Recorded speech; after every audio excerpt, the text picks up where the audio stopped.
Learn the most advanced recruiting techniques. Land the most desirable talent. Launch your company towards massive success. This is the Higher Power Radio Show with Rick Girard. Today's topic, recruiting from the inside out. We're talking about referral-based recruiting. Knowing where to start is really more important element than when taking on a search. You must put some thought and creativity into the process. My name is Rick Girard, and welcome to the Higher Power Radio Show. The purpose of our show is to help companies solve the most difficult hiring challenges to secure the best talent to ensure company success. So we're going to have some fun today. Our guest is the originator of performance-based learning systems and the CEO and founder of the Adler Group, Lou Adler. Hey, thank you, Rick. Lou, however, you got to get the company right. It's performance-based hiring, but we're off to a real good start. I can see that. And already we're throwing punches. I love it. Okay. So how long is this going to go on? It's a half-hour show, okay. So it should be painless, let's hope. So the Adler Group is a consulting and training firm that implements performance-based hiring at companies around the world. You're also an author, Amazon Top 10 bestseller, Hire With Your Head, which is a fantastic book. Lou is also one of the top bloggers on LinkedIn's influencer program. So again, thanks for being in with us again. Hey, happy to be here. But again, the most current book is The Essential Guide for Hiring and Getting Hired. Got it. Which is also a bestseller. Okay. This is going to be a short half hour for you, but long for me. Woo! Rough room already. I'm loving it.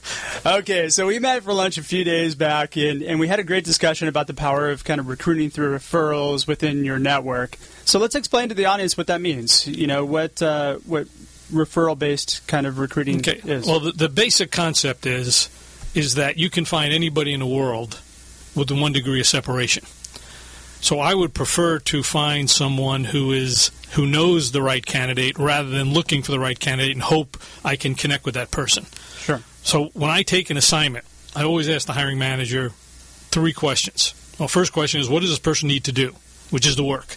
Second question is, why would a good person want this job? And the third question is, who knows this candidate? Yep. So that who knows the candidate is, whether I know the person directly or not, I'm going to try to connect with that person to get a referral. That's called a weak connection.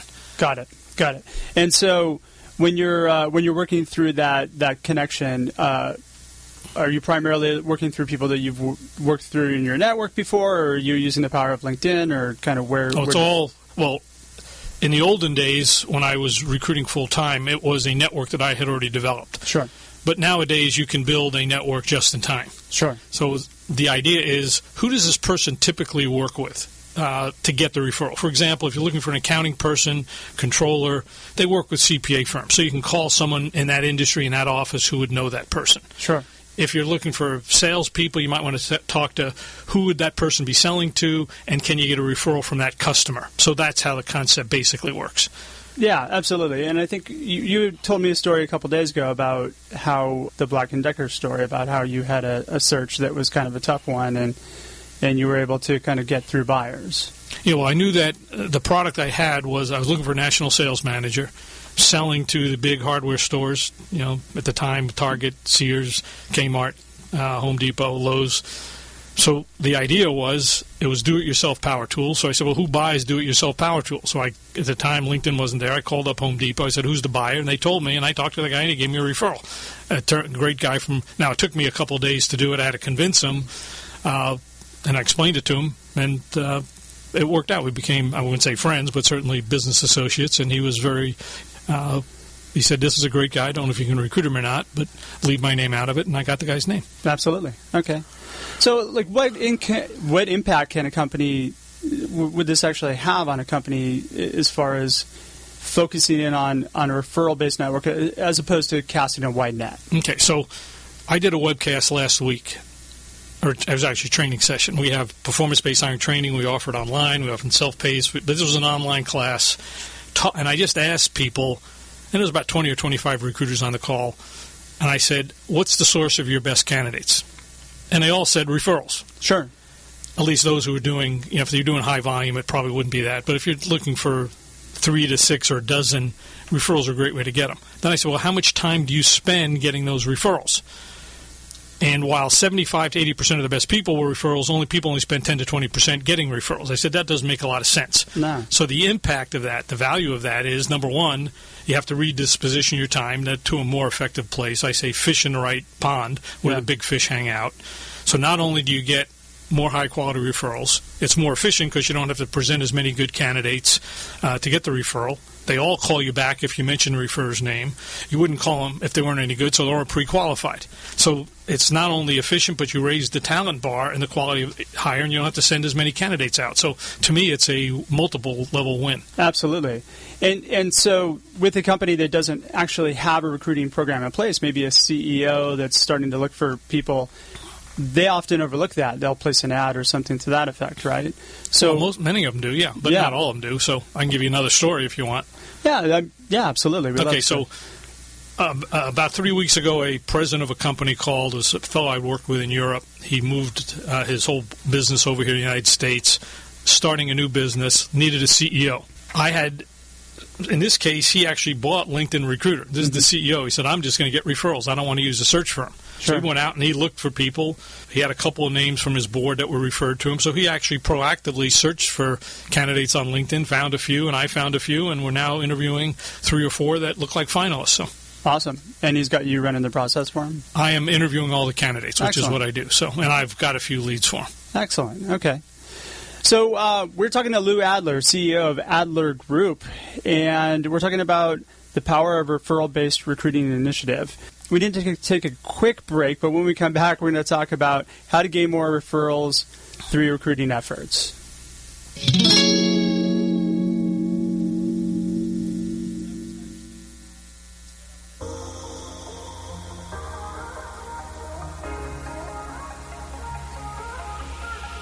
You're listening to Higher Power with Rick Girard, giving you access to recruiting techniques that will help you hire key talent to build your company towards real success. Rick is a recruiting executive and entrepreneur who's been successfully recruiting in the aggressive Silicon Valley technology landscape for the past 2 decades. After a very successful stint at Apogee, he founded Stride Search in 2012. Based on a lean efficiency model, Stride has uniquely positioned itself as a leader in retained search for the most critical talent hires within a small organization. Whether you're a startup executive or recruiting professional, by listening to Higher Power with Rick Girard, you will walk away with skills to help you attract and hire great talent. Now back to Higher Power with Rick Girard. And welcome back to the Higher Power Radio Show. I'm your host, Rick Girard, and our guest is the legendary recruiting trainer and CEO, founder of the Adler Group, Lou Adler. So he's been sharing with us the importance of taking an inside-out approach to recruiting efforts. Now comes the good stuff. We're going to actually lay out for you how to do that. So now that we understand kind of the importance of a referral-based sourcing program, let's break down how we do it. So if I'm a brand new CEO and I need to actually, what would be the steps that I would take in order to implement something like this? Okay, so in fact, I was just doing that. We're using Google for Hire, so I was just building that whole process. The first thing I always say is let's define the job, which is when I ask the question, what does a person need to do? So every job can be defined as 4 or 5 performance objectives that define the task, the action required, and some measurable result. Build a team of accountants to launch a new international accounting system. Well, you got to get 5 of those. Then you ask, why does a good person want this job? You have to have the employee value proposition. Mm-hmm. Then we suggest you build what I call a candidate persona. Let's identify the ideal candidate. And it could be the person has a CPA, the person went to a Big Four, the person is a senior manager and be interested in a controller. Somebody who would see the job without a lot of effort or convincing that this job was a career move. So now you say, how do I find that person? Could be that you go through LinkedIn or you do your searching and you find candidates. The other one could be which I tend to like first, is who knows this candidate. Yeah. So that's but it's written in what I call a candidate persona. It's just like a marketing plan for that job. And then we kind of identify those people. And for the CEO job, I needed someone who's running a company about 100 to 200 million. Well, I knew that YPO, Young Presidents Organization, had thousands of those people on their roster. I called the COO of YPO, Young Presidents, out of Dallas, and I got 2 or 3 leads. And I never knew the guy. I just said, here's what I'm looking for. You might know someone. He said, that's kind of interesting job, and I would. So I get the referral. So that's the methodology, is define the job, define the employee value proposition, define the candidate, and then begin your effort. I tend to focus on what I call a 40-40-20 plan to start. 40% referrals, 40% direct sourcing, meaning I identify candidates and send emails out, and 20% great, compelling postings. For more senior-level job, it's probably 50-50. I don't do a lot of posting for senior-level jobs. Okay. Now, when you say define the job, let's break that down a little bit, because a lot of people put together a wish list, right? I want 5 years of this, 4 years of that, something to that effect. It's a little bit, it's not about what the job is. It's a little bit more about what they think the person would be to be successful, right? Absolutely, yeah. So it's wrong. Totally 100% stupid way to do it. 100% I'll say that agree again, with stupid. You. Okay, I totally agree with you 100%. And actually, so what would be the key components that you put into it? Okay, so let's just start. Hiring manager always gives you a job description, which lists just what you said, Rick. It lists skills, duties, responsibilities, and experiences and academic backgrounds. But when you look at that, I tell the manager, who doesn't have to be president, could be the hiring manager, I said, that's not a job description. No. That is a person description. Yep. It's defining a person. I said, let's put the person description in the parking lot, and what does this person need to do to be successful? And I don't say, what does a person need to do to be average? I said, what would the person need to do to be in the top third of that job? I don't care if it's an engineer, I don't care if it's a manager, I don't care if it's what the job is. What does a person need to do that you would know at the end of the year this person is a top third person, which would raise the overall talent level at your company? Yep. That then becomes 4 to 5 performance objectives. Got it. Did one for sales just the other day, and it was basically the person had to make quota. The best people make quota in 6 to 9 months, and they continue to make it 7 out of 8 quarters. Okay, that's what a top third person does. The average person takes a year, and they make quota 50% of the time. So I said, well, let's get someone who can do it well. Then we build the process of how does that person make quota. Let's walk through how they get leads, how they make presentations, how they close the deal, how do they prepare proposals, and how do they secure the business, and how do they follow up. So it's a sequence of success we're looking at for the job. Okay, that's a key thing. Sequence of success as opposed to a wish list. Again, let's just reiterate, normal job orders are just stupid. No, yes, it is true. There's anything that lists skills, because just think about it. The best people have the least amount of skills. That's what puts them in the top half. True, right? They can get 5 years worth of work done in 3 years. So when people want more skills, you want a less qualified person. Yeah, so I said, so when I look at a candidate, I'm saying, okay, what have you accomplished with your level of experience? And I want people who accomplished 50 to 100% more than everybody else. Yep. Now you got a hot candidate. Absolutely. Now, okay, so let's talk about the next step, which would be building out the value proposition. Mm-hmm. Okay. So what does that mean for... Well, the employee value proposition, what's in it for the candidate? Mm-hmm. And there's really 2 steps to that. I always ask the manager, why would a top person want this job? And it's not a bunch of generic boilerplate and BS and hyperbole. So let me give you a few examples. Sure. For a cost analyst, some building company, I said, why would a top person want this job? Well, they're this and this and this. Okay. And it was nothing.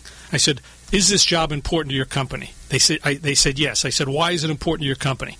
Because this person's attention to detail drives our profitability. I said, wow, that's pretty cool. Yeah. It drives so now you've created a message that ties to something bigger. Yeah. It's why you want to do it. It's not just generic, must have 10 years of experience, have a CPA, have manufacturing background, and be detail-oriented. Yeah. It's your attention to detail drives our corporate profitability. And that's huge, and I think it's often a overlooked. Game changer. Yeah, it's often, it's always. It's people have this. Our company is the greatest place to work, which every company is, which is hard to believe. We have a ping pong table. Right, yeah. So it's the idea of being personalized and customized. Why would a person want it, and tie it to something bigger, the mission or some initiative? Got it. And if you can combine that in a nice headline, that should be the top of your emails. That should be the top of your job posting. I call it job branding, but it's capturing that employee value proposition into a compelling marketing message. Absolutely. Okay, and then there's a second component you said to it as well? Say that, repeat that. There was a second component to it as well? Well, it's the idea of understanding why it's an important job to the company and then trying to tie it to a mission. Okay, perfect. So let me just give you a quick example because I'm thinking of it. My first job was nobody who's listening to this was born when I had my first job, but it was an engineer on an aerospace project. I thought the job was very cool. Guidance systems. The people in the department, all older than me at the time, thought it was kind of boring. They had just come over the lunar landing project on putting a man on the moon. They loved that work. They went 24/7 for 5 years. This was kind of targeting a missile, and it was the same work, but the mission was unimportant. Sure. So when you can tie it to a bigger mission, make that job important to a bigger mission, it really is valuable. You can really capture someone's attention. And now the job and the mission become what you're selling. Okay, got it. Which is highly valuable. I mean, especially if you're trying to gain buy-in from the candidate. Absolutely. Okay, so the third piece would be a candidate persona, correct? That's how you find. That's really the marketing plan for the candidate. It's how you find the candidate. Okay, let's drill down on that a little bit if you can. Well, there's two ways to look at it. I look at it as how am I going to find the person via email and messaging. How am I going to find the candidate if I dig into a database? And how am I going to find the person? So it's three ways. And how can I find the person through a referral? Now, if it's a high-volume spot, it's going to be digging into my database, sending emails, and posting a very clever job. What I try to do, though, is I don't need to send emails to people I'm never going to hire. So our Boolean and our training program includes Boolean. We call it clever Boolean. How do I separate the top 20 to 25% from the 75%? So every single candidate who's good has a word on his or her resume or multiple words that say they're in the top quartile of their group. So what I try to do is only send emails to that group. For example, if I'm working with an engineer, they probably have a patent, or they probably prepared a white paper, or they probably spoke at that industry conference. Well, I look at that, and I just put the word speaker. And all of us, I put the word patent, or I put another word that I would say is a good engineer. Which you work into your Boolean. Yeah, which I put into my Boolean. It's simple, but I'm separating the best, because I don't have time to deal with people who aren't in the top quartile. So that's how I instantly get people. Then I cherry pick who would do it. I said, okay, if I got a director level spot, probably going to find a senior manager as opposed to directors or VP. So I go probably one spot lower. So if they get my email and it's compelling and I know they're top 25%, they would, I should take a look at this. And I have this process. Let me just end this. I have it called Don't Sell the Job, Sell the Discussion. Sure. It's slower. Going after top people is a slower process. They're not ready to jump ship and take a lateral transfer, but they might be open to talk about a career opportunity, and I just want to engage them in that conversation. Yeah, absolutely. And career advancement is usually something that's on people's minds whether or not they're looking. Well, let me just say this. There's a study that came out, I think it was LinkedIn just 2 weeks ago, that said 90% of reason good people leave companies is the career trajectory is not, there's no clear positive career trajectory. No path. I always sell the career trajectory. Yeah. And I don't sell the money. I said, this is about career move. Forget the money. If you don't want the job, don't take it. It's not a good career. If you do want the job, whatever we pay you is not unimportant, but it's immaterial in comparison to where you're going. Well, and typically what I find, too, is that when people bring up the money first and they're focused on the money, they're usually not the person who's going to be right for the job. See, I wouldn't agree with that. So really? Okay. You get a candidate who's not looking. Sure. You get them on the phone. They might initially think, what's the money? But that's a short-term reaction because they really hadn't thought about it. Yeah. Once you say, Rick, hey, it isn't really about the money, it's about the career move, they instantly change. Yeah. Now, if they don't instantly change when you make that pitch, then you're right. They're short-termers. Yeah. But I have another way of figuring that out. As I interview a candidate, I ask him, why'd you go from job A to job B? And did you get what you wanted at job B? Why'd you go from job B to job C? And did you get what you want? Well, typically, people say they did it for career move, but it didn't work out. They lied to me. Sure. But if you see a pattern of shifting, it's really they took it for the money or what they got on the day they start, not what they were going to be doing or could be coming. And you see that it's almost within 5 minutes in the interview, you can quickly tell that person's career pattern of how they've changed jobs. It's powerful because that's a pretty big decision, changing jobs. Oh, yeah, absolutely. And we want people to take long-term strategic decisions, not short-term tactical convenience decisions. Yeah, most definitely. Okay, and then the fourth piece, which was finding the person, right? So what are some creative ways in which people can gain referrals? Well, here's the way I did it with the COO at YPO. I said, hey, I got this very cool job. This was so simple. I said, somebody who can do this. And all I did was had a picture of the company. I'm not going to tell you what it is. Had a picture of the company.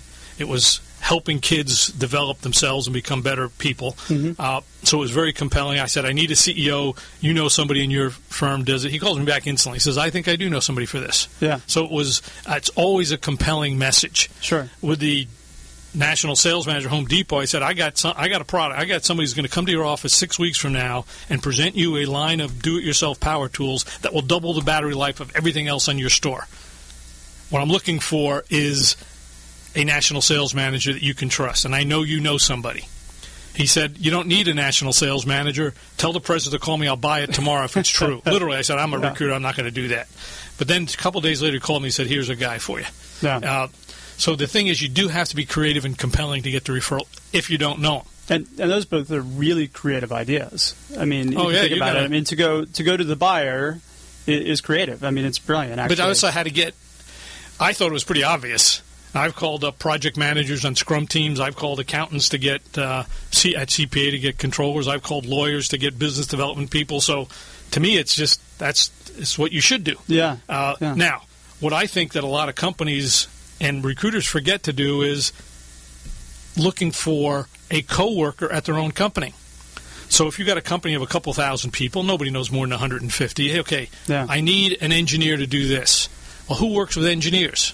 Who isn't an engineer? Well, it could be a product marketing person. Yeah. Well, we've got a lot of product marketing people at our company whom you don't know. Look for them up on LinkedIn, connect with them, and say, who's the best engineer you had that can design turbulent airflow in a narrow tube? Oh, I work with this guy over at Honeywell. Yeah, he's good. Is he looking? It doesn't matter if he's looking. I'll recruit him. Yeah. But if they're good, I won't call them obviously they're not good. I'll mention the referrer's name. They call me back 100% of the time, and I only call people who have been pre-qualified. So now I'm in the game. All I got to do is convince them that the job is worthy. Makes it so easy. All right, so networking groups, customers, coworkers. Let's see, any other creative places for somebody to look? Well, I think it's here's what I call it. Draw a network diagram of the person this person would work with on a day-to-day basis. Mm-hmm. It could be, and then you just start thinking, okay, how would I connect with those people? That's right. Who would know these people? We had something for some HVAC design engineers. Well, I looked up on it, and many of them joined a society. It was in Southern California. It was in Long Beach. I met the leader of that society. He gave me 3 names. So you just got to think about who do these people work with on the job in a professional capacity, build that network up, and then see if you can connect with those people, and then ask for great referrals. Wow. Excellent. There we have it. I mean, those are key creative ideas. Thank you for sharing that with us. So, hey, painful start, but was it a better finish? Much better. Okay. I know you were a little worried in the beginning. However, what I am the founder of is performance-based hiring. Yes. That is a hiring process that is designed from beginning to end to hire great people. And you have to do all the components. Yep. To find the job, find the people, interview them, and close them. You do those things, you'll hire great people every time. Absolutely. So, hey, Lou, thank you. It was an honor to have you in the studio today. Thank you for having me. Thank you for having us on the show, or thank you for being on the show and investing your time with the Higher Power Radio community. Now, what's the best way for our community to reach out to you if they want to learn more?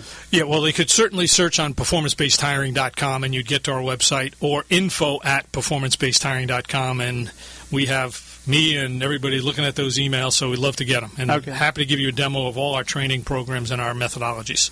Absolutely. And you're also an influencer on LinkedIn, so we can find you on blogs every day. I did a good one this morning on horse sense. There we go. All right, I love it. So thanks for our listening audience for tuning in to today's show. Quick thanks to our team, our engineer Paul Roberts, our producers Andrea Ballin, Haley Stern, Shanti Ryle. To listen to this show and any of our prior shows, you can reach us at higherpowerradio.com or Higher Power Radio. It's HIRE, by the way, on iTunes. You can follow us on Twitter, Facebook for Higher Power Radio Show. And that's how you get us. Or you can follow me at Rick_Girard on Twitter. Tune in next week. Our guest will be entrepreneurial thrill seeker and company builder Carrie Ransom. I'm your host, Rick Girard, and you have been listening to the Higher Power Radio Show. Aloha. Thank you for listening to Higher Power with Rick Girard on OC Talk Radio.